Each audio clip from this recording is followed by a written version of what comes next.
अर्थ, ये नश्वर जीवन बहुत ही महत्वपूर्ण है, क्योंकि इसके उपरांत तुम्हारा आत्मा तो अवश्य होगा, किंतु तुम नहीं होगे। तो इस नश्वर जीवन काल को अर्थपूर्ण और समाज के लिए कल्याणकारी बनाओ पार्थ। ज्ञान प्रकाश है, तो इस प्रकाश को प्राप्त करो, और यदि तुमने ऐसा कर लिया तो इन भ्रमों में भटकने से बच जाओगे जिनमें आज भटक रहे थे। और यदि भटकने से बच जाओगे पार्थ, तो तुम्हें शांति मिलेगी। हे धनंजय, शांति का सीधा मार्ग मैं हूं। हर हर महादेव, हर महादेव, जय श्री राम। પતિ કે હજુ કહેવાનું તમારે પતિ જ્ઞાનયોગ અને કર્મયોગ આપણો જ્ઞાનયોગ અને કર્મયોગ છૂટું પાડો ને વસ્તુ એ છે જેમાં દુનિયા ઘરના પર હારાપણાનું જો હારાપણાનું શરીર એ સંસારનો ભાગ છે. શરીર જો સંસાર મારો નથી, આ સંસાર મારો નથી તો શરીર બી મારું નથી, અને જો શરીર મારું છે તો સંસાર બી મારો છે. તો આપણો જો શરીર મારું છે, શરીર મારું છે તો સંસાર મારો છે. તો તમે શરીરની કાળજી કરો છો તો સંસારમાં બધા વ્યક્તિની કાળજી, હા તમે બધા તો એ કર્મયોગ થયો. બરાબર. જ્ઞાનયોગમાં શું, જ્ઞાનયોગમાં શું છે કે તમે એમ કહો છો કે ભાઈ આ સંસાર મારો નથી તો શરીર પણ તમારું નથી, તો મારું કંઈ નથી, બસ હું કોની જોડે મારું અસ્તિત્વ નથી અને મારો કર્તૃત્વ ભાવ નથી. બરાબર. એ તમારો જ્ઞાનયોગ.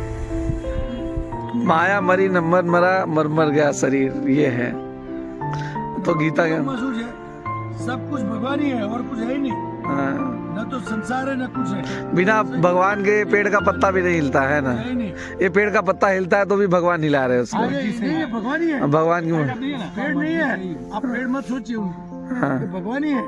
हाँ, अगर आप पेड़ सोचेंगे तो दो होगा, द्वितीय दो, हाँ, तो भगवान और संसार अलग हो गए. हाँ, नहीं, दो है ही नहीं, भगवान ही है. भगवान ही है। संसार की शुरुआत में कौन था? सिर्फ भगवान था. हाँ, संसार की शुरुआत तो सिर्फ भगवान है. महासर्ग में, हाँ, महाप्रलय के बाद भी भगवान ही हो गए. हाँ, तो बीच में ये सारा कहाँ से आ गया? हाँ, ये कहाँ से आया? सही बात है। जो भगवान सबसे पहले भगवान थे, बाद में भगवान है, तो बीच वाला भी भगवान ही है. हाँ, भगवान खुद संसार बन गए. हाँ, भगवान खुद संसार बने. हाँ, समझ में आया बात? हाँ, जो चीज पहले नहीं थी, हम्म, बाद में नहीं है, हाँ. सिर्फ एक ही है. पहले भगवान थे, बाद में भगवान, तो बीच में ये सब कहाँ से? तो ये भी भगवान ही है. हम भी भगवान ही है एक तरह से, तो एक तरह से हमारे अंदर भी भगवान ही है। हाँ, जहाँ जहाँ हाँ. जीव है सब तो हम ही गलतियां करते हैं, भगवान ही गलतियां करता है। भक्ति हो गए. निर्जीव नहीं, जो सजीव है ना हाँ। इसमें सब में भगवान ही है। सजीव ऐसा नहीं, भक्ति निर्जीव भी निर्जीव सब आप प्रहलाद भाई भगवान जी. कहते हैं, मतलब आपने कहा ना जैसे कि हिरण्यकश्यप वाला जो कहानी था, उसमें प्रहलाद से जब पूछते हैं कि भगवान कहाँ है तुम्हारा, तो कहते हैं इस खंबे में भगवान है। मतलब हर एक कण कण में भगवान है, ये इसमें भी भगवान बैठे हुए हैं। क्यों भाई, कुछ बोला है तुमको? तो कहने का मतलब भगवान हर जगह है। तो और कोई चीज नहीं दी, वो खंबा फाड़ के भगवान निकलते हैं कि नहीं निकलते हैं? तो निर्जीव वस्तु में भी भगवान है। भगवान सब में है, कण कण में है. राइट राइट लेकिन यदि हम इतना समझने लगेंगे तो हम कुछ कर ही नहीं पाएंगे। ભગવાને કીધું છે પરા અપરા પ્રકૃતિ પર મારી જ છે, हाँ, પણ આ જીવે એને જગતને ધારણ કર્યું છે. આ જગતને ધારણ કર્યું મતલબ જગતને સ્વીકાર્યું, માટે એ પોતે સંસાર સાથે આટલું એટેચમેન્ટ રાખે છે. બાકી પરા ને અપરા કે પ્રકૃતિ મારી જ છે. ભગવાને કહ્યું છે ભગવદ ગીતામાં સ્પષ્ટ. हाँ, તો અપરા કે પ્રકૃતિ કહી, આ બધું નિર્જીવ. પરા પ્રકૃતિ આપણો જીવ અને ભગવાન પરમાત્મા, એ જે મતલબ જીવન. अच्छा, ये चीज अपने ही एक विद्या है जो अपने मतलब महाभारत या रामायण जिसमें कह लीजिए, या हिंदू धर्म एक सनातन धर्म कर लीजिए, बाकी सब धर्मों में ऐसा नहीं कहते कि मैं भगवान हूँ। जैसे गीता में कहते हैं ना, मैं ही सब कुछ हूँ। जैसे परमेश्वर, जैसे बाइबल में कैसे बोलते हैं कि परमेश्वर का पुत्र हूँ मैं हाँ वही तो मैं परम पिता का पुत्र हूँ। हाँ, तो जो यीशु क्रिस्ट बोल रहे हैं, हाँ. I am the son of the God, God. हाँ, मैं भगवान का पुत्र हूँ. हाँ, प्रॉफेट मोहम्मद पैगंबर बोलते हैं कि कि मैं मैं I am the messenger of the God, God, messenger हूँ। दूत हूँ. हाँ, दूत पर हूँ। वो ऐसा तो बोला ही नहीं है. नहीं, हाँ, मैं अल्लाह नहीं हूँ, हाँ. मैं अल्लाह का दूत हूँ. हाँ, ऐसा प्रॉफेट यहाँ कृष्ण ने बोला है, बार बार बोला है. मैं ही भगवान हूँ, मैं ही भगवान हूँ। हाँ, ये चीज क्लियर है इसमें, हाँ. अपने धर्म में। तो ये चीज है, बात बहुत बढ़िया निकली है। अभी हम और चर्चा करेंगे। तो फिर अगर आत्मा को भी बुरा नहीं लगता है क्योंकि प्योर है, और शरीर जड़ है उनको भी नहीं लगता है, तो लगता किसको है? वो समझने वाली बात है. तो हम क्या है, अपने आप को शरीर समझने लगे। हम मतलब आत्मा की मैं बात कर, जब भी मैं हम बोलूंगा तो मैं बोलूंगा तो मेरा शरीर नहीं बोल रहा है, अंदर तो मैं क्या अपने आप को आत्मा नहीं समझता हूँ, शरीर समझता हूँ। तो जो आत्मा और शरीर का दोनों का जो तादात्म्य हुआ, यूनियन हुआ, उसको बुरा लगता है। जो बुरा लगता है, मान लगता है, अपमान लगता है, उसका तादात्म्य। अगर वो तादात्म्य निकल जाए, मैं समझूं कि मैं सिर्फ शरीर हूँ, मैं आत्मा हूँ, तो शरीर का कोई महत्व नहीं रहेगा, मान नहीं रहेगा, अपमान नहीं रहेगा, क्रोध नहीं रहेगा, कोई विकार नहीं होगा, कुछ भी नहीं होगा। अगर आप बच्चे हैं तो आप वही रहे, जवान हुए तो भी वही रहे, बूढ़ा हुए तो भी वही रहे। तो चेंज किस में हुआ? आज शरीर में हुआ है, आत्मा में नहीं हुआ है।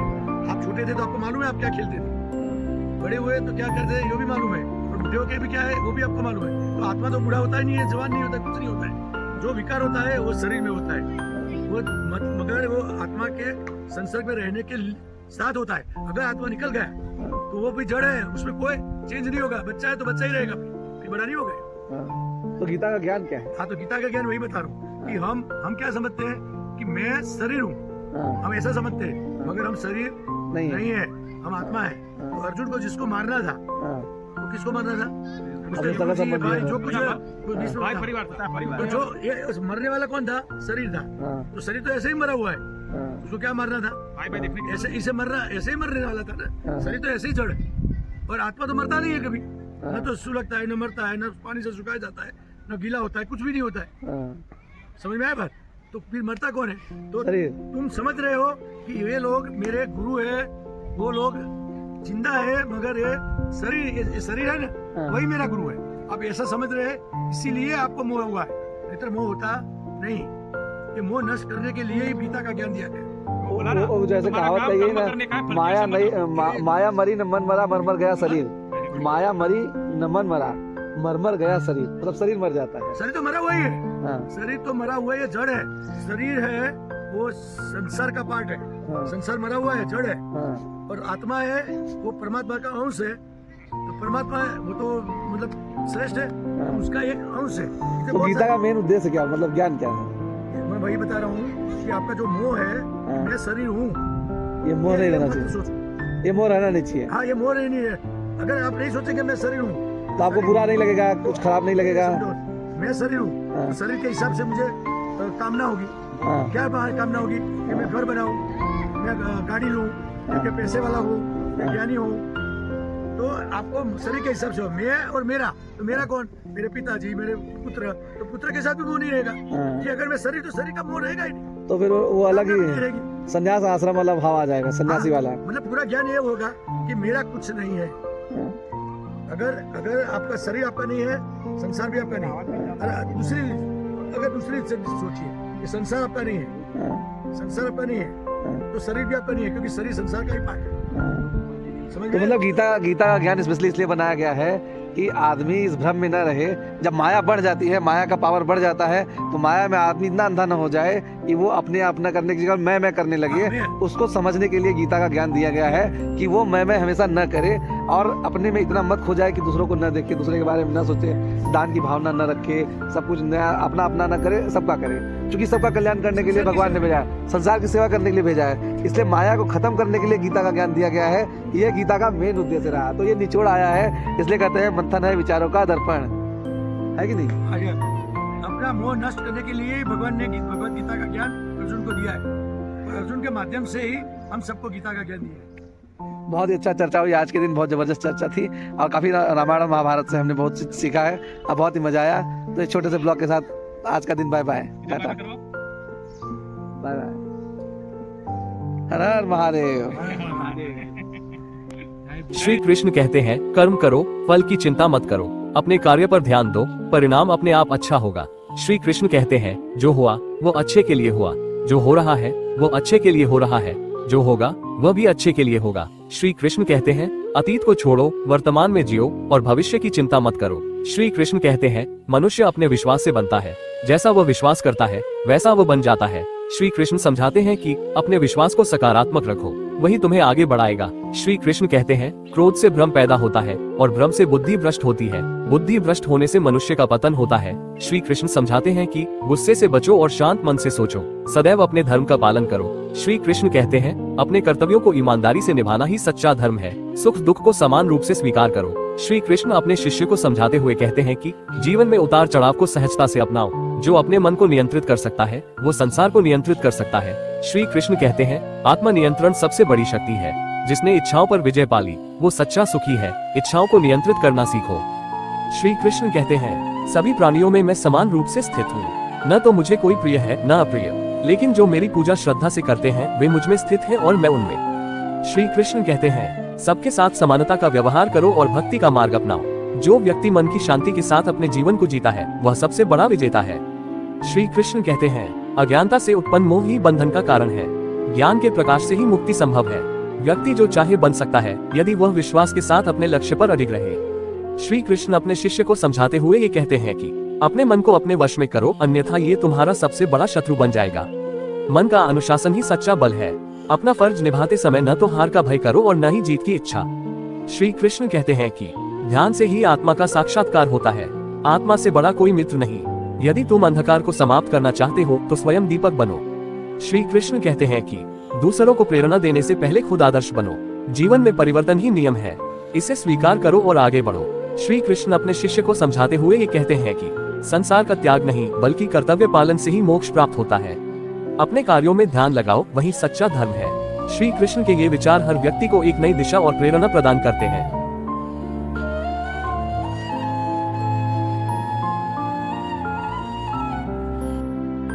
जीव है, जीव को थोड़ी कुछ स्वतंत्रता दी हुई है भगवान ने। तो क्या है, हम अपने आप सब थोड़ा कुछ कर सकते हैं। भगवान ने हमको स्वतंत्रता दी है। फिर भगवान आप कुछ भी आप बुरा करने जाएंगे ना तो आप सोचना कभी आपको थोड़ा फीलिंग अलग होगा। ऐसा होगा कि नहीं चोरी नहीं करनी चाहिए, ऐसा नहीं करना, गलत कर रहा हूँ, ये गलत कर रहा हूँ, ऐसा फीलिंग होगा, फीलिंग होगा। अंदर से ये फीलिंग भगवान करवा रहे हैं। भगवान आपको चेता रहे हैं कि तू मत कर, फिर भी आप फिर भी हम कर रहे हैं। फिर भी आप करेंगे क्योंकि नहीं मेरे को चोरी करना है तो चोरी कर ली। दूसरी बार थोड़ा कम चेताएंगे, फिर भी आप करेंगे, फिर बार बार करेंगे, भगवान नहीं चेताएंगे। तो भगवान क्या है कि आपको अच्छा कर्म करना है उसमें भी साथ देंगे, बुरा करना है उसमें भी देंगे। क्योंकि आपको बुरा ही करना है तो भगवान क्यों आपको फिर पहले चेताया फिर आपको नहीं चेतना है तो फिर आप मरो, जन्म मरण के चक्कर में घुमा करो। ये जो मानव देह है ना सबसे वैल्यूएबल है, सबसे महंगा देह है मानव अवतार। तो भगवान ने बोला है ना वो अंतिम अवतार भी है और पहला भी है। अंतिम अवतार इसीलिए 84 लाख योनि में घूम के आप आए हैं। भगवान ने चांस दिया है कि आप अपना उद्धार कर लो, उद्धार करके मेरे पास आ जाओ। 84 लाख योनि में घूमने की जरूरत नहीं है। फिर भी आप नहीं करोगे अच्छा काम तो आप घूमना पड़ेगा। तो वो अंतिम अवतार हुआ। पहला अवतार इसीलिए 84 लाख योनि घूम के सब पाप पुण्य सब आपने भोग लिया, फिर आपको मानव अवतार मिला तो पहला अवतार हुआ। फिर चांस दिया भगवान ने। ये चांस पहला नहीं है हमारा, लाखों करोड़ों बार हम मानव बन चुके हैं, फिर भी हम नहीं सुधरे और अभी भी हम पाप कर रही है और मोह कर रहे हैं और माया से नहीं छूटे अभी। सही बात। जैसा कि मेरा क्वेश्चन अभी मैंने पूछा कि भगवान के बिना जब पत्ते नहीं हिलते, भगवान के बिना मतलब भगवान जब तक नहीं आदेश करेंगे पत्ते नहीं हिलते पेड़ के, उस तरह ही मानव अच्छे कर्म या बुरे कर्म करता तो भगवान ही मतलब एक तरह से भगवान के ऊपर ही जाएगा ना कि भगवान चाहेंगे तो वही चीज़ होगा। तो वही चीज़ बता रहे हैं कि मतलब भगवान चाह रहे हैं कि नहीं चाह रहे हैं, हमें चेतना दे रहे हैं। वो चेतना कैसी चेतना है उस चेतना के बारे में बताया जा रहा है कि नहीं। तो यदि लेकिन एक चीज़ है, ये चीज़ करने ये चीज़ इसलिए भी होती है ना कि मतलब जैसे अभी डाकू है, डाकू ने डाका डाला, गांव में गए, डाका डाल के आया, पैसा लूट के आया, फिर उसने मंदिर पे चढ़ा दिया, है ना। अब यहाँ पे